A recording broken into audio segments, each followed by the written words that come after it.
2 நாட்கள் அரசுமுறை பயணமாக பிரதமர் நரேந்திர மோடி போலந்து சென்றடைந்தார். வார்ஷாவ் விமான நிலையத்தில் அவருக்கு போலந்து நாட்டு அதிகாரிகள் உற்சாக வரவேற்பு அளித்தனர். பின்னர் அங்குள்ள இந்திய வம்சாவளியினரை சந்தித்து பேசிய மோடி பலருக்கு ஆட்டோகிராஃப் போட்டுக் கொடுத்தார். தொடர்ந்து பூங்கொத்து கொடுத்த சிறார்களுடன் கை கொடுத்து மகிழ்ந்தார்.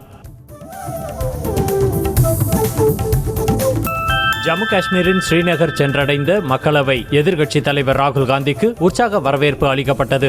ஜம்மு காஷ்மீர் சட்டமன்ற தேர்தல் தொடர்பாக வியாழக்கிழமை நடைபெறும் காங்கிரஸ் தலைவர்கள் ஆலோசனைக் கூட்டத்தில் ராகுல் காந்தி பங்கேற்க உள்ளார். பாதுகாப்பு அமைச்சர் ராஜ்நாத் சிங் 4 நாட்கள் அரசுமுறை பயணமாக அமெரிக்கா செல்ல உள்ளதாக தெரிவிக்கப்பட்டுள்ளது. அமெரிக்க பாதுகாப்பு அமைச்சர் லாய்ட் ஆஸ்டினின் அழைப்பின் பேரில் வரும் 23ஆம் தேதி அமெரிக்கா செல்லும் ராஜ்நாத் சிங் இருதரப்பு பாதுகாப்பு ஒத்துழைப்பு குறித்து ஆலோசிக்க இருப்பதாக கூறப்படுகிறது. முதுநிலை மருத்துவ படிப்பு சேர்க்கைக்காக நடத்தப்பட்ட நீட் தேர்வு முடிவுகள் இம்மாத இறுதியில் வெளியாகலாம் என எதிர்பார்க்கப்படுகிறது. தேர்வு முடிவுகள் தயார் நிலையில் உள்ளதாகவும் அதை மருத்துவ படிப்புகளுக்கான தேசிய தேர்வு ஆணையம் எந்த நேரத்திலும் வெளியிடும் எனவும் தகவல் வெளியாகியுள்ளது. கல்வி மற்றும் வேலை வாய்ப்பில் SC/ST பிரிவினருக்கான இடஒதுக்கீட்டில் மாநில அரசுகள் உள் ஒதுக்கீட்டை செய்து கொள்ளலாம் என்ற உச்சநீதிமன்ற தீர்ப்பை எதிர்த்து அறிவிக்கப்பட்ட பாரத் பந்த் பிசுபிசுத்துள்ளது. சில மாநிலங்களில் பந்திற்கு ஆதரவு கிடைத்தாலும் பல மாநிலங்களில் பந்தால் எந்த பாதிப்பும் ஏற்படவில்லை. கொல்கத்தா பயிற்சி பெண் மருத்துவரின் பாலியல் கொலை வழக்கு விசாரிக்கும் CBI அதிகாரிகள் சம்பவம் நடந்த RJ கர் மருத்துவக் கல்லூரி மருத்துவமனையின் முன்னாள் முதல்வர் சந்தீப் கௌஷியிடம் உண்மை அறியும் சோதனை நடத்த முடிவு செய்துள்ளனர். அவரிடம் கேட்கப்பட்ட கேள்விகளுக்கு முன்னுக்கு பின் முரணாக பதிலளித்ததால் அதிகாரிகள் அடுத்த கட்ட நடவடிக்கைக்கு தயாராகி வருகின்றனர். பாலியல் வன்முறையில் கொலை செய்யப்பட்ட கொல்கத்தா பெண் மருத்துவருக்கு நீதி கேட்டு நாட்டின் பல்வேறு இடங்களிலும் போராட்டங்கள் வலுத்து வருகின்றன. குற்றவாளிகளுக்கு கடுமையான தண்டனை பெற்றுத்தர வேண்டும், மருத்துவர்களுக்கு பாதுகாப்பு வழங்க வேண்டும் உள்ளிட்ட கோரிக்கைகளை வலியுறுத்தி கைகளில் பதாகைகளை ஏந்தி ஓமியோபதி மருத்துவர்கள் போராட்டத்தில் ஈடுபட்டனர். மகாராஷ்டிராவின் பத்லாபூரில் பள்ளி சிறுமிகள் பாலியல் துன்புறுத்தலுக்கு உள்ளாக்கப்பட்டதற்கு கண்டனம் தெரிவித்து தேசியவாத காங்கிரஸ் கட்சியினர் போராட்டத்தில் ஈடுபட்டனர். பத்லாபூரில் குழந்தைகளுக்கு கழிவறையில் வைத்து பள்ளி ஊழியர்கள் பாலியல் தொல்லை கொடுத்த சம்பவத்தில் தொடர்புடைய அனைவருக்கும் கடுமையான தண்டனை வழங்க கோரி கோஷமிட்டனர். சென்னையில் தமிழ்நாடு முதலீட்டாளர்கள் மாநாடு 2024 முதலமைச்சர் மு க ஸ்டாலின் தொடங்கி வைத்தார். இந்த மாநாட்டில் 19 நிறுவனங்களின் சார்பில் 17,616 கோடி ரூபாய் முதலீடுகளுக்கான தொடக்க விழாவும் நடைபெற்றது. மேலும் 51,000 கோடி ரூபாய் மதிப்பிலான திட்டங்களுக்கும் முதலமைச்சர் மு க ஸ்டாலின் அடிக்கல் நாட்டினார். 3 ஆண்டுகளில் 31 லட்சம் பேருக்கு வேலை வாய்ப்புகள் கிடைக்கும் வகையில் முதலீடுகள் ஈர்க்கப்பட்டிருப்பதாக முதலமைச்சர் மு க ஸ்டாலின் தெரிவித்தார். தமிழ்நாடு முதலீட்டாளர்கள் மாநாட்டில் பேசிய அவர் 2030ஆம் ஆண்டுக்குள் $1 டிரில்லியன் அமெரிக்க டாலர் பொருளாதாரம் என்ற இலக்கை அடைவோம் என உறுதியளித்தார். திமுக ஆட்சியில் பட்டாசு ஆலை முதல் பால் பண்ணை வரை எங்குமே தொழிலாளிகளுக்கு பாதுகாப்பு இல்லை என எதிர்க்கட்சித் தலைவர் எடப்பாடி பழனிசாமி குற்றம் சாட்டினார். திருவள்ளூர் அருகேயுள்ள ஆவின் பால் பண்ணையில் இயந்திரத்தில் சிக்கி பெண் ஊழியர் உயிரிழந்த செய்தி கேட்டு அதிர்ச்சி அடைந்ததாக தெரிவித்த EPS ஊழியர்களுக்கு போதிய பாதுகாப்பு வசதிகளை ஏற்படுத்தி தர வேண்டும் என அரசுக்கு கோரிக்கை விடுத்துள்ளார். வெளிநாடுகளில் குரங்கம்மை பாதிப்பு அதிகரித்து வரும் நிலையில் தமிழ்நாட்டில் உள்ள பன்னாட்டு விமான நிலையங்களில் பயணிகளை கண்காணிக்கும் பணி தீவிரப்படுத்தப்பட்டிருப்பதாக அமைச்சர் மா சுப்பிரமணியன் தெரிவித்துள்ளார். சென்னை அண்ணா பன்னாட்டு விமான நிலையத்தில் நோய் தடுப்பு நடவடிக்கைகள் குறித்து மருத்துவத்துறை அதிகாரிகளுடன் சென்று அவர் ஆய்வு மேற்கொண்டார். தமிழ்நாட்டில் குரங்கம்மை தொற்று பரவலை தடுக்க முன்னேற்பாடுகள் தீவிரமடைந்திருக்கும் சூழலில் மதுரை அரசு ராஜாஜி மருத்துவமனையில் 20 படுக்கை வசதிகள் கொண்ட சிறப்பு வார்டு தயார்படுத்தப்பட்டுள்ளது. குரங்கம்மை நோய்க்கான தடுப்பு மருந்துகள், ஆக்சிஜன் சிலிண்டர் வசதி ஆகியவற்றுடன் மருத்துவர்கள், செவிலியர்கள் குழுவும் தயார் நிலையில் உள்ளனர். நடிகர் விஜயின் தமிழக வெற்றி கழக கொடி அறிமுக நிகழ்ச்சி வியாழக்கிழமை நடைபெறுகிறது. சென்னையை அடுத்த பனையூரில் உள்ள கட்சி தலைமை அலுவலகத்தில் காலை 10 மணிக்கு நடைபெறும் விழாவில் கட்சியின் தலைவர் விஜய் கொடியேற்றி வைக்கிறார். மாவட்ட அளவிலான அணி தலைவர்களுக்கு மட்டுமே அழைப்பு விடுக்கப்பட்டுள்ள நிலையில் தொண்டர்கள் மற்றும் ரசிகர்களுக்கு அனுமதி இல்லை என தெரிவிக்கப்பட்டுள்ளது. அண்ணாமலை ஒரு கத்துக்குட்டி அரைவேக்காடான அரசியல்வாதி என்பது மீண்டும் நிரூபணமாகியிருப்பதாக அதிமுக முன்னாள் அமைச்சர் செல்லூர் ராஜு விமர்சித்துள்ளார். மதுரையில் செய்தியாளர்களிடம் பேசிய அவர், கலைஞர் நூற்றாண்டு நாணய வெளியீட்டு விழாவிற்கு முதலமைச்சர் அழைத்தவுடன் ஓடிச் சென்று அண்ணாமலை பங்கேற்றிருப்பதாக சாடினார். அதிமுகவில் உள்ள சட்டமன்ற உறுப்பினர்களுக்கு பாஜகவை சார்ந்த தொண்டர்கள் உழைத்திருப்பதாக பாஜக மாநில தலைவர் அண்ணாமலை தெரிவித்துள்ளார். காஞ்சிபுரத்தில் செய்தியாளர்களை சந்தித்த அவர், காலை முதல் இரவு வரை அதிமுகவில் உள்ளவர்கள் தங்கள் கட்சியை வளர்ப்பதற்கு பதிலாக பாஜகவை பற்றி பேசுவதையே வேலையாக வைத்திருப்பதாக சாடினார். உணவு பாதுகாப்பு துறையில் நிலுவையில் உள்ள மானிய தொகை 3190 கோடி ரூபாயை உடனடியாக வழங்க வேண்டும் என மத்திய அரசுக்கு தமிழ்நாடு உணவு பாதுகாப்புத்துறை அமைச்சர் சக்கரபாணி கோரிக்கை விடுத்துள்ளார். தேவை அதிகரித்ததால் 23,000 மெட்ரிக் டன் கோதுமையையும் வழங்குமாறு அவர் வலியுறுத்தியுள்ளார். மின் வாரியத்தில் உள்ள 36,000 காலி பணியிடங்களை நிரப்ப நடவடிக்கை எடுக்கப்படும் என சென்னை உயர்நீதிமன்றத்தில் தமிழ்நாடு மின் பகிர்மான கழகம் தெரிவித்திருக்கிறது. ஒப்பந்த அடிப்படையிலோ தற்காலிக அடிப்படையிலோ காலி இடங்களை விரைவாக நிரப்ப வேண்டும் என நீதிபதிகள் அறிவுறுத்தினர். தமிழ்நாடு அரசின் ஓய்வூதிய திட்டத்தில் இணைக்க வேண்டும் என்ற ஒற்றை கோரிக்கையை வலியுறுத்தி தமிழகம் முழுவதும் பல்வேறு பகுதிகளிலும் ஊராட்சி செயலாளர்கள் போராட்டத்தில் ஈடுபட்டனர். மாநிலம் முழுவதும் நடைபெற்ற போராட்டத்தால் ஊராட்சி செயலாளர்கள் சம்பந்தப்பட்ட பணிகள் கடுமையாக பாதிக்கப்பட்டன. காலி பணியிடங்களை நிரப்புதல் உள்ளிட்ட 20 அம்ச கோரிக்கைகளை வலியுறுத்தி ஆகஸ்ட் 22 மற்றும் 23 ஆகிய தேதிகளில் தமிழ்நாடு அரசு ஊரக வளர்ச்சித்துறை அலுவலர்கள் வேலை நிறுத்த போராட்டத்தில் ஈடுபட போவதாக அறிவித்துள்ளனர். 25,000க்கும் மேற்பட்டோர் வேலை நிறுத்தத்தில் ஈடுபடுவதால் பணிகள் முடங்கும் அபாயம் ஏற்பட்டுள்ளது. கிருஷ்ணகிரி அருகே பள்ளி மாணவிகள் பாலியல் துன்புறுத்தல் செய்யப்பட்ட சம்பவம் குறித்து விசாரிக்க சிறப்பு புலனாய்வு குழு அமைக்க முதலமைச்சர் மு க ஸ்டாலின் உத்தரவிட்டுள்ளார். இச்சம்பவம் தொடர்பாக தலைமைச் செயலாளர் டிஜிபி உள்ளிட்ட அதிகாரிகளுடன் ஆலோசனை நடத்திய முதலமைச்சர் மு க ஸ்டாலின் 60 நாட்களுக்குள் குற்றப்பத்திரிகை தாக்கல் செய்ய உத்தரவிட்டார். கிருஷ்ணகிரி அருகே போலியாக நடத்தப்பட்ட என்சிசி முகாமில் பள்ளி மாணவிகள் 13 பேர் பாலியல் வன்கொடுமை செய்யப்பட்ட சம்பவத்தை தேசிய மகளிர் ஆணையம் தாமாக முன்வந்து விசாரணைக்கு எடுத்துள்ளது. இதுகுறித்து 3 நாட்களுக்குள் அறிக்கை சமர்ப்பிக்க வேண்டும் என தமிழ்நாடு அரசுக்கு உத்தரவிடப்பட்டுள்ளது. கிருஷ்ணகிரி தனியார் பள்ளி மாணவிகள் பாலியல் வன்கொடுமை வழக்கில் சிக்கிய நாம் தமிழர் கட்சி முன்னாள் நிர்வாகி சிவராமன் மீது மேலும் ஒரு புகார் எழுந்துள்ளது. தன்னை வழக்கறிஞர் என கூறிக்கொண்ட சிவராமன் போலியாக நீதிமன்ற உத்தரவு தயாரித்து 36 லட்சம் ரூபாய் மோசடி செய்ததாக பாதிக்கப்பட்டவர்கள் எஸ்பி அலுவலகத்தில் புகார் அளித்துள்ளனர். ஆம்ஸ்டாங் கொலையில் தேடப்பட்டு வரும் முக்கிய குற்றவாளி சம்போ செந்திலுக்கு எதிராக இன்டர்போல் மூலம் ரெட் கார்னர் நோட்டீஸ் பிறப்பிக்கப்பட்டுள்ளது. மேலும் அவனது கூட்டாளியான ரவுடி மொட்டை கிருஷ்ணன் சவுதி அரேபியாவுக்கு தப்பிச் சென்றதாக கூறப்படும் நிலையில் அவனை பிடிக்கவும் தமிழ்நாடு போலீசார் இன்டர்போல் உதவியை நாடியுள்ளனர். முன்னாள் அமைச்சர் செந்தில் பாலாஜிக்கு எதிரான சட்டவிரோத பண பரிமாற்ற தடை சட்ட வழக்கில் சாட்சி விசாரணையை முதன்மை அமர்வு நீதிமன்றம் தொடரலாம் என சென்னை உயர்நீதிமன்றம் உத்தரவிட்டது. சட்டவிரோத பண பரிமாற்ற தடை சட்ட வழக்கிலிருந்து தன்னை விடுவிக்க கோரிய மேல்முறையீடு வழக்கில் செந்தில் பாலாஜி தரப்பில் அவகாசம் கோரப்பட்டதை அடுத்து விசாரணையை ஆகஸ்ட் 28ஆம் தேதிக்கு நீதிபதிகள் ஒத்திவைத்தனர். சென்னையில் தூய்மை பணிகளை தனியாருக்கு தாரை வார்த்துவிட்டு நூற்றுக்கணக்கான தூய்மை பணியாளர்களை தமிழக அரசு பணி நீக்கம் செய்வதாக பாமக நிறுவனர் ராமதாஸ் கண்டனம் தெரிவித்துள்ளார். சமூக நீதிக்காகவே ஆட்சி நடத்துவதாக கூறிக்கொள்ளும் முதலமைச்சர் மு க ஸ்டாலின் அடித்தட்டு மக்களை பணி நீக்கம் செய்வது சமூக அநீதி என்பதை உணர வேண்டும் எனவும் தெரிவித்துள்ளார். தமிழ்நாடு அரசுக்கு 50,000 ரூபாய் அபராதம் விதித்து உயர்நீதிமன்ற மதுரை கிளை உத்தரவிட்டுள்ளது. இலங்கை அகதிகள் முகாமில் சுவர் இடிந்து விழுந்து உயிரிழந்த குழந்தைக்கு அரசு 5 லட்சம் இழப்பீடு வழங்க வேண்டும் என நீதிமன்றம் உத்தரவிட்டது. இதனை எதிர்த்து அரசு சார்பில் மேல்முறையீடு செய்யப்பட்ட நிலையில் இறந்து போன குழந்தைக்கு 5 லட்சம் ரூபாய் கொடுக்க முடியாத நிலையா உள்ளது என நீதிபதிகள் காட்டமாக கேள்வி எழுப்பினர். தமிழ்நாடு முழுவதும் நீர்நிலைகள் அரசு நிலங்களில் உள்ள ஆக்கிரமிப்புகளை அகற்ற எடுத்த நடவடிக்கை என்ன என்பது குறித்து தலைமைச் செயலாளர் அறிக்கை தாக்கல் செய்ய வேண்டும் என சென்னை உயர்நீதிமன்றம் உத்தரவிட்டுள்ளது. ஆக்கிரமிப்புகளை அகற்றுவது தொடர்பாகவும் அகற்றும் பணிகளை கண்காணிக்கவும் 3 குழுக்கள் அமைக்கப்பட்டிருப்பதாக தமிழ்நாடு அரசு சார்பில் தெரிவிக்கப்பட்டது.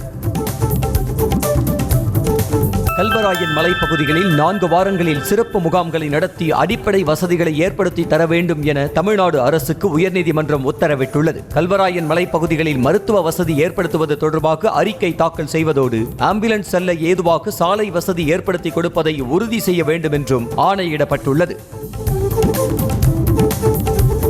நீதிபதிகள் குறித்து சர்ச்சையாக பேசிய ஆடிட்டர் குருமூர்த்திக்கு நோட்டீஸ் அனுப்ப சென்னை உயர்நீதிமன்றம் உத்தரவிட்டுள்ளது. துக்ளக் ஆண்டு விழாவில் பேசிய குருமூர்த்தி உச்சநீதிமன்றம் உயர்நீதிமன்ற நீதிபதிகள் குறித்து சில சர்ச்சையான கருத்துக்களை தெரிவித்ததற்கு எதிராக வழக்கு தொடரப்பட்டது. நடிகை தமன்னா தொடர்ந்த நீதிமன்ற அவமதிப்பு வழக்கில் அட்டிகா கோல்டு நிறுவனம் பதிலளிக்க சென்னை உயர்நீதிமன்றம் உத்தரவிட்டுள்ளது. ஒப்பந்த காலம் முடிவடைந்த பின் தனது விளம்பரங்களை பயன்படுத்த உயர்நீதிமன்றம் இடைக்கால தடை விதித்த நிலையில் அட்டிகா கோல்டு நிறுவனம் தடையை மீறி தனது விளம்பரங்களை பயன்படுத்துவதாக தமன்னா நீதிமன்ற அவமதிப்பு வழக்கு தொடர்ந்தது குறிப்பிடத்தக்கது. சென்னை காவல்துறை மற்றும் சென்னை மத்திய குற்றப்பிரிவில் பணியாற்றி வந்த உதவி ஆணையர்கள் 19 பேரை இடமாற்றம் செய்து டிஜிபி சங்கர் ஜிவால் உத்தரவிட்டுள்ளார். சென்னை காவல் ஆணையரக மக்கள் தொடர்பு அதிகாரியாக இருந்த விஜயராமலு கிண்டி உதவி ஆணையராக மாற்றப்பட்டுள்ளார். செம்பியம் உதவி ஆணையராக இருந்த பிரவீன்குமார் இடமாற்றம் செய்யப்பட்டுள்ளார்.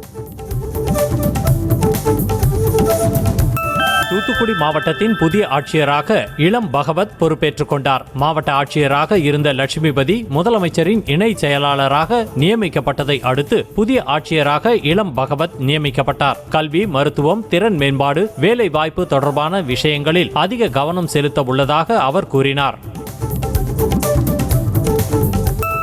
புதுக்கோட்டை மாவட்டம் ஆலங்குடி அருகே பொன்னன் விடுதி பகுதியில் தற்கொலை செய்து கொண்ட பெண்ணின் உடல் கணவன் வீட்டின் முன்பே தகனம் செய்யப்பட்டதால் பரபரப்பு ஏற்பட்டது. பெண்ணின் கணவரை கைது செய்ய வலியுறுத்தி உறவினர்கள் போராட்டத்தில் ஈடுபட்டனர். நெல்லையில் ராணி அண்ணா அரசு மகளிர் கல்லூரி வளாக வகுப்பறைக்குள் இரத்த கரையாக இருந்ததை பார்த்து மாணவிகள் அதிர்ச்சி அடைந்தனர். தகவலின் பேரில் சென்ற காவல்துறையினர் இரத்த மாதிரிகளை சேகரித்து தடயவியல் பரிசோதனைக்கு அனுப்பி வைத்தோம். சிசிடிவியை தீவிரமாக ஆய்வு செய்தும் விசாரணை நடத்தி வருகின்றனர்.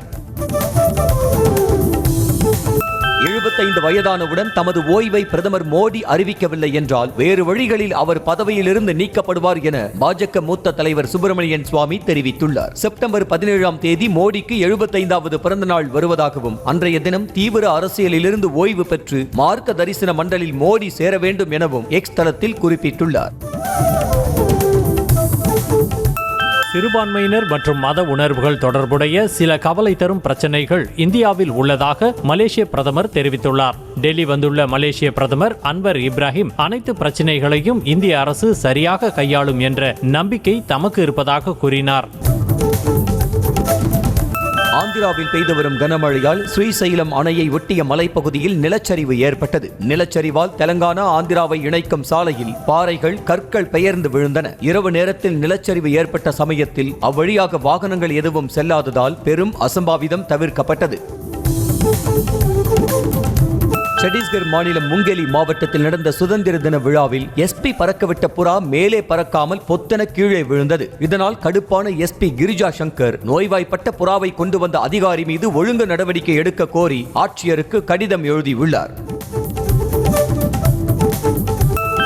திரிபுராவில் பெய்த கனமழையால் தாழ்வான பகுதிகள் மற்றும் சாலைகளில் வெள்ளம் பெருக்கெடுத்து ஓடியது. கனமழை காரணமாக நீர்நிலைகளின் நீர்மட்டம் கிடுகிடுவென உயர்ந்து வரும் நிலையில் முஹுரி மற்றும் லாவ்காங் ஆறுகளில் அபாய அளவை தாண்டி தண்ணீர் பாய்ந்து சென்றது. சாந்திர் பசார் பகுதியில் வெள்ளம் புகுந்ததை தொடர்ந்து அங்கிருந்த மக்கள் பாதுகாப்பான இடங்களுக்கு அனுப்பி வைக்கப்பட்டனர். கேரள மாநிலம் வயநாட்டில் நிலச்சரிவு ஏற்பட்ட பகுதிக்கு அருகே பொதுமக்களை அச்சுறுத்தி வந்த சிறுத்தையை வனத்துறையினர் கூண்டு வைத்து பிடித்தனர். நல்லானூர் கிராமத்தில் அமைக்கப்பட்ட கூண்டில் சிக்கிய 6 வயது ஆண் சிறுத்தையை வனத்துறையினர் மீட்டு அடர் வனப்பகுதிக்கு கொண்டு சென்று விடுவித்தனர். சிவகங்கையில் 5000 ரூபாய் லஞ்சம் வாங்கிய மாவட்ட தீயணைப்பு துணை அலுவலரை லஞ்ச ஒழிப்பு போலீசார் கைது செய்தனர். கோழி பண்ணைக்கு தடையில்லா சான்றில் கையெழுத்திடுவதற்காக மாவட்ட துணை அலுவலர் நாகராஜன் லஞ்சம் கேட்பதாக சூரக்குளம் கிராமத்தைச் சேர்ந்த கற்பகமூர்த்தி என்பவர் அளித்த புகாரின் பேரில் போலீசார் நடவடிக்கை மேற்கொண்டனர். ராமநாதபுரத்தில் லஞ்ச ஒழிப்புத் துறையினர் நடத்திய சோதனையில் சிக்கிய பதிவாளர் அலுவலக ஊழியர் பெத்துலட்சுமி மீது சொத்து குவிப்பு வழக்கு பதிவு செய்யப்பட்டுள்ளது. ராமநாதபுரம் மாவட்டத்தில் பொறுப்பு சார் பதிவாளராக பணிபுரிந்த போது 1,84,000 ரூபாய் லஞ்சம் பெற்றதாக கடந்த ஆண்டு கைது செய்யப்பட்டார். அவரது வீட்டில் பல லட்சம் ரூபாய் ரொக்கம் மற்றும் ஆவணங்கள் கைப்பற்றப்பட்டன. முன்னாள் முதலமைச்சர் எம்ஜிஆரால் வழங்கப்பட்ட வீட்டு மனைகளுக்கு பட்டா கேட்டு திரளான மக்கள் திருப்புவனம் வட்டாட்சியர் அலுவலகத்தை முற்றுகையிட சென்றதால் பரபரப்பு ஏற்பட்டது. வட்டாட்சியர் அலுவலகத்திற்கு சென்றவர்களை தடுத்து நிறுத்திய போலீசார் அவர்களிடம் பேச்சுவார்த்தை நடத்தி திருப்பி அனுப்பினர். கடலூர் மாவட்டம் வடலூரில் உள்ள வள்ளலார் சத்திய ஞான சபைக்கு சொந்தமான இடத்தில் உள்ள ஆக்கிரமிப்புகளை அகற்றுவதில் இந்து சமய அறநிலையத்துறை அதிகாரிகள் பாகுபாடு காட்டுவதாக புகார் எழுந்திருக்கிறது. சர்வதேச மையம் அமைப்பதற்கான கட்டுமான பணிகள் தொடங்கியுள்ள நிலையில் நீதிமன்ற உத்தரவின்படி அனைத்து ஆக்கிரமிப்புகளையும் அகற்றவில்லை என கூறப்படுகிறது. சென்னை மாநகராட்சிக்குட்பட்ட அனைத்து பேருந்து நிறுத்தங்களிலும் மாஸ் கிளீனிங் பணியை தூய்மை பணியாளர்கள் மேற்கொண்டனர். குன்றத்தூர், அம்பத்தூர் ராஜன் சாலை, புதுப்பேட்டை, நங்கநல்லூர், OMR, கண்ணகி நகர், வேளச்சேரி, மேடவாக்கம், மயிலாப்பூர், மந்தைவெளி, அடையாறு, கிண்டி, தீநகர் என மொத்தம் 1373 பேருந்து நிறுத்தங்களில் மாஸ் கிளீனிங் பணி மேற்கொள்ளப்பட்டது. தென்காசி மாவட்டம் குற்றாலம் மெயின் அருவியில் பாறை கற்கள் விழுந்ததில் குளித்துக் கொண்டிருந்த 5 சுற்றுலா பயணிகள் காயமடைந்தனர். காயமடைந்தவர்கள் மருத்துவமனையில் சிகிச்சை பெற்ற நிலையில் விபத்தை தொடர்ந்து அருவியில் குளிக்க போலீசார் தடை விதித்தனர். மறைந்த அதிமுக முன்னாள் MLA KG ரமேஷ் உருவப்படத்தை திருப்பத்தூர் காக்கங்கரை பகுதியில் அதிமுக பொதுச் செயலாளர் EPS திறந்து வைத்து மரியாதை செய்தார். அதிமுக முன்னாள் MLAவும் கந்திலி கிழக்கு ஒன்றிய கழக செயலாளருமான KG ரமேஷ் கடந்த 15ஆம் தேதி மாரடைப்பால் உயிரிழந்ததை தொடர்ந்து அவருக்கு அஞ்சலி செலுத்தப்பட்டது. நீலகிரி மாவட்டம் கோத்தகிரி அருகே காட்டு யானை தாக்கியதில் 60 வயது மூதாட்டி உயிரிழந்தார். குடியிருப்பு பகுதியின் அருகில் உள்ள புதரில் மறைந்திருந்த யானை வீட்டை விட்டு வெளியே வந்த ஜானகி என்ற மூதாட்டியை ஆக்ரோஷமாக தாக்கி கொன்றதோடு யாரையும் நெருங்க விடாமல் சடலத்தின் அருகிலேயே முகாமிட்டது. நீண்ட போராட்டத்திற்கு பின்னர் யானையை விரட்டிய வனத்துறையினர் இரவு 11 மணியளவில் மூதாட்டின் உடலை மீட்டனர். ராமநாதபுரம் மாவட்டம் ராமேஸ்வரம் அருகே புதிதாக அமைக்கப்பட்டுள்ள பாம்பன் செங்குத்து தூக்கு பாலத்தில் முதன்முறையாக சோதனை ஓட்டம் நடைபெற்றது. கொட்டும் மழைக்கிடையே 11 பெட்டிகள் கொண்ட சரக்கு ரயிலை இயக்கி சோதனை ஓட்டம் வெற்றிகரமாக நடைபெற்றது. திருவள்ளூர் மாவட்டம் பெரியபாளையம் அருகே கல்லூரி மாணவியின் தாயை சரமாரியாக கத்தியால் குத்தி கொலை செய்ய முயன்ற இளைஞரை அப்பகுதி மக்கள் பிடித்து போலீசாரிடம் ஒப்படைத்தனர். திருமணத்திற்கு பெண் தர மறுத்ததால் ஆத்திரமடைந்த இளைஞர் காமாட்சிபுரத்தைச் சேர்ந்த சந்திரகுமாரியை கத்தியால் குத்தியதாக கூறப்படுகிறது. தஞ்சாவூர் மாவட்டம் கும்பகோணம் அரசினர் தன்னாட்சி கல்லூரி தமிழ்துறை பேராசிரியை சாதி பெயரை சொல்லி இழிவாக பேசுவதாக கூறி மாணவர்கள் போராட்டத்தில் ஈடுபட்டனர். இதுகுறித்து துறையின் தலைவர் மற்றும் கல்லூரி முதல்வரிடம் புகார் அளித்தும் நடவடிக்கை எடுக்கப்படவில்லை என கூறப்படும் நிலையில் மாணவர்கள் வகுப்புகளை புறக்கணித்தனர். அரபிக்கடல் பகுதிகளில் கடல் சீற்றமாக காணப்பட்டதால் மீனவர்கள் கடலுக்கு செல்லவில்லை. வானிலை ஆய்வு மையத்தின் முன்னெச்சரிக்கையை தொடர்ந்து மீனவர்கள் ஆழ்கடலுக்கு மீன்பிடிக்க செல்ல தடை விதித்து மீன்வளத்துறை உத்தரவிட்டது. இதையடுத்து தேங்காப்பட்டணம், குளச்சல், முட்டம் பகுதி மீனவர்கள் தங்களது படகுகளை கரையோரம் நிறுத்தி வைத்தனர். திருவள்ளூர் மாவட்ட ஆட்சியர் வளாகம் தூய்மையற்று கிடப்பதாக பொதுமக்கள் குற்றம் சாட்டியுள்ளனர். தினசரி 100க்கும் மேற்பட்டோர் வந்து செல்லும் ஆட்சியரகத்தில் கழிவறைகள் முறையான பராமரிப்பின்றி இருப்பதால் பொதுமக்கள் அவதியடைவதாக வேதனை தெரிவித்துள்ளனர். திருவள்ளூர் மாவட்டம் பூண்டி அருகே ரம்மி விளையாட்டில் பணம் இழந்த இளைஞர் தூக்கிட்டு தற்கொலை செய்தார். கிருஷ்ணாபுரத்தைச் சேர்ந்த மகேந்திரன் என்பவர் 20 லட்சம் ரூபாய் வரை ரம்மி விளையாட்டில் பணத்தை இழந்ததாக கூறப்படுகிறது. இதனால் கடன் பிரச்சனை அதிகமாகி மனமுடைந்த மகேந்திரன் தனது வீட்டில் தூக்கிட்டு உயிரை மாய்த்து கொண்டார். கொடைக்கானல் மற்றும் சுற்று வட்டார பகுதிகளில் லேசான சாரல் மழையுடன் கூடிய அடர் பனிமூட்டம் காணப்பட்டது. இதனால் வாகனங்கள் முகப்பு விளக்குகளை எரிய விட்டபடி மெதுவாக ஊர்ந்து சென்றன. ஒரு சில இடங்களில் எதிரே வருபவர்கள் கூட தெரியாத அளவிற்கு கடும் பனிமூட்டம் நிலவியது. திருப்பூர் மாவட்டம் மணியக்காரன் பாளையத்தில் குடியிருப்புகளுக்குள் வெள்ளம் புகுந்ததால் மக்கள் கடும் அவதியடைந்தனர். நகரில் வீட்டுக்குள் புகுந்த நீரால் உணவுப் பொருட்கள் சேதமடைந்த நிலையில் தண்ணீரை வாளியில் கோரி வெளியேற்றும் பணியில் மக்கள் ஈடுபட்டனர். திருப்பத்தூர் மாவட்டத்தில் பெய்த கனமழை காரணமாக கந்திலி ஒன்றியத்திற்குட்பட்ட காமராஜர் நகர் பகுதியில் உள்ள தரை பாலத்தை வெள்ளம் மூழ்கடித்த நிலையில் மக்கள் ஆபத்தான முறையில் பாலத்தை கடந்து சென்றனர். இதனால் தரைப்பாலத்தை மேம்படுத்தி தண்ணீர் செல்வதற்கு ராட்சத பைப் லைன் அமைத்து தர வேண்டும் என மக்கள் கோரிக்கை வைத்தனர். கோவை மாவட்டம் குட்டையூர் அருகே பள்ளி பேருந்து மீது தனியார் பேருந்து மோதியதில் 5 மாணவர்கள் காயமடைந்தனர். காரமடையில் உள்ள தனியார் பள்ளி பேருந்து மாணவர்களை ஏற்றிக்கொண்டு மேட்டுப்பாளையம் கோவை சாலையில் சென்று கொண்டிருந்தது. அப்போது கோவை நோக்கி வந்த தனியார் பேருந்து குட்டையூர் அருகே பள்ளி பேருந்தின் பின்பக்கத்தில் மோதி விபத்துக்குள்ளானது.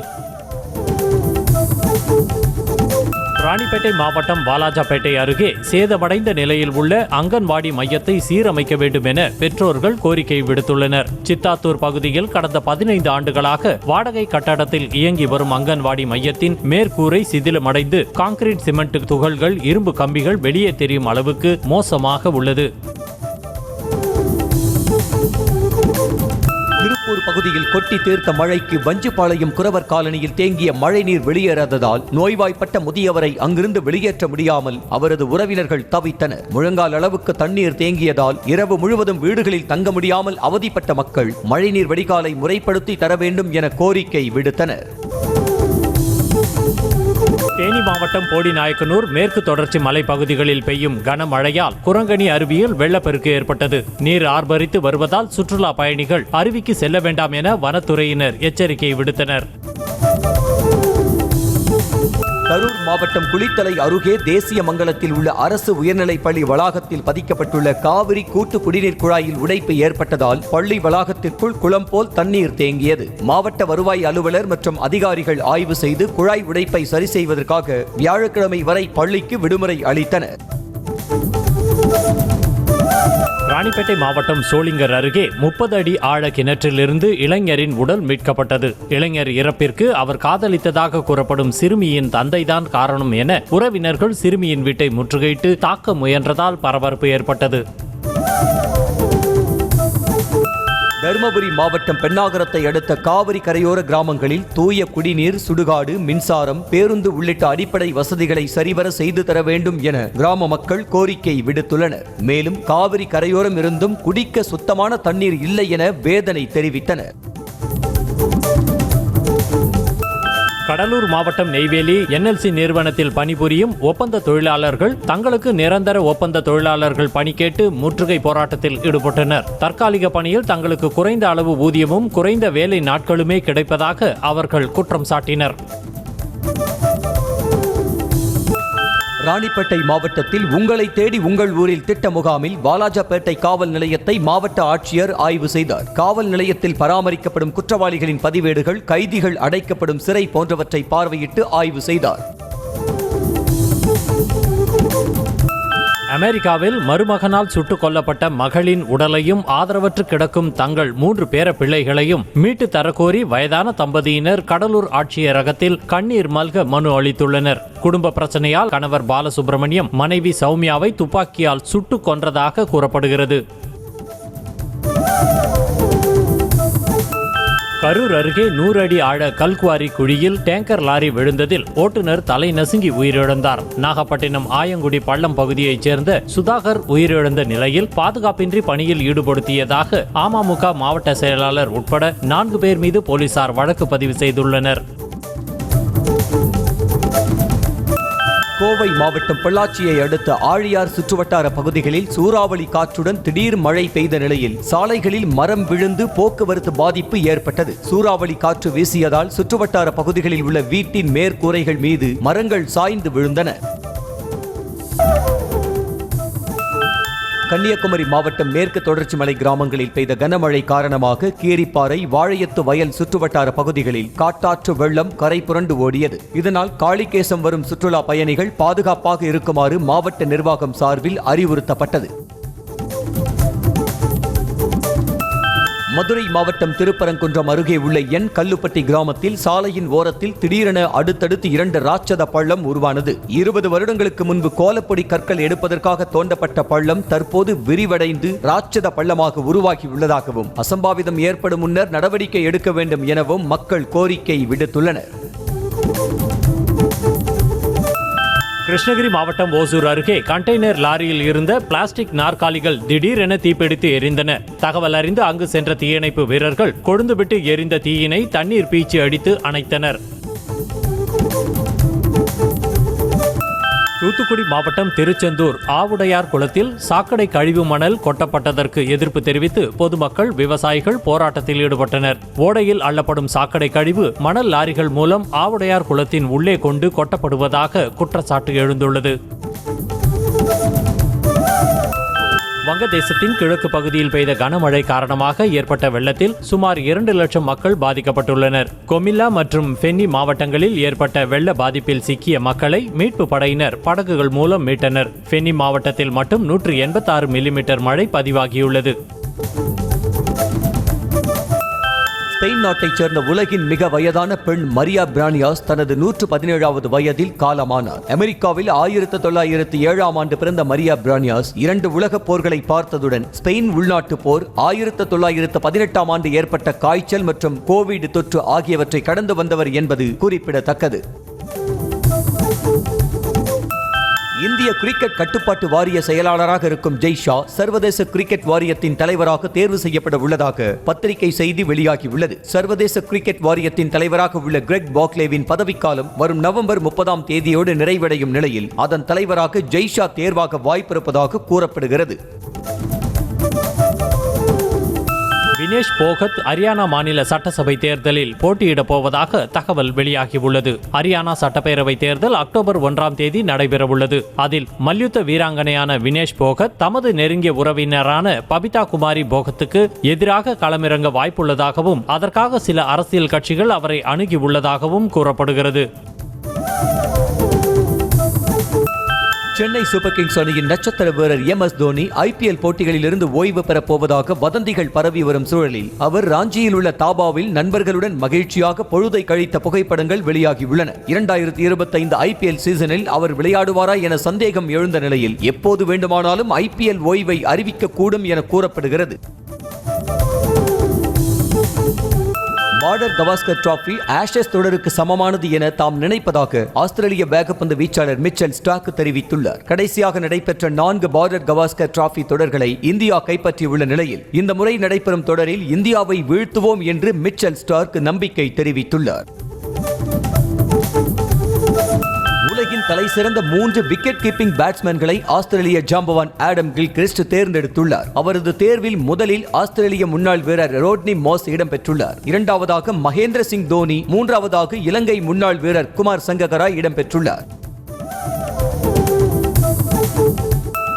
வெங்கட் பிரபு இயக்கத்தில் விஜய் நடித்துள்ள தி கோட் படத்திற்கு தணிக்கை குழு UA சான்றிதழ் வழங்கியுள்ளதாக படக்குழு அதிகாரப்பூர்வமாக அறிவித்துள்ளது. 2 நிமிடம் 51 வினாடிகள் நீளமுள்ள இந்த படத்தின் ட்ரெய்லர் வீடியோ சமூக வலைதளத்தில் ட்ரெண்டிங்கில் முதலிடத்தில் உள்ளதென்பது குறிப்பிடத்தக்கது.